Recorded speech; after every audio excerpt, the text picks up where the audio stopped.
Why God's Way Will Always Trump the World's Way by Carol McLeod. For if you remain silent at this time, relief and deliverance will arise for the Jews from another place, and you and your father's house will perish. And who knows whether you have not attained royalty for such a time as this? Esther chapter 4, verse 14. The greatest book ever written on the principles of leadership is, of course, the Bible. The Bible is a textbook on truly sacred leadership, and it may challenge you. However, I have learned over the course of my life that I don't have a better idea than God. The world's way has never been God's way, and we must prayerfully and soberly study the leaders in Scripture that were used by God, the King of the ages. The Bible recounts the historical accounts of both amazing leaders and awful leaders. One of the leaders whom I have tried to model my leadership skills after is Esther, a Jewish girl in a secular environment. Esther was an orphan who had been raised by her uncle, and because of her rare beauty, was chosen to be part of a contest choosing the next queen of Persia.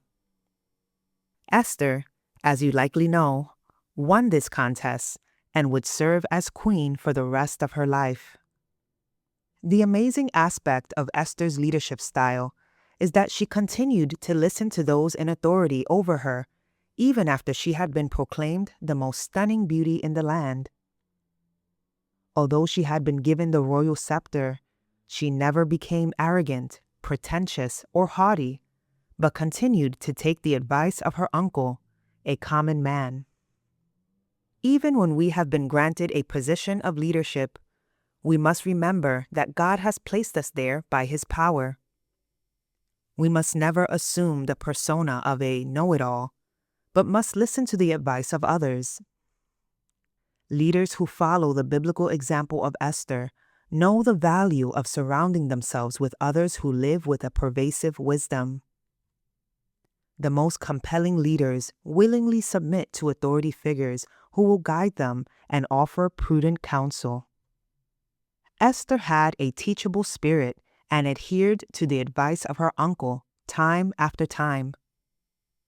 I believe that one of the virtues that makes a man or a woman most usable by God is a teachable and humble spirit. As a leader, you must have wise people who will speak into your life at the most difficult moments you encounter. You must listen to them and cultivate a teachable spirit in response to their experience and discernment.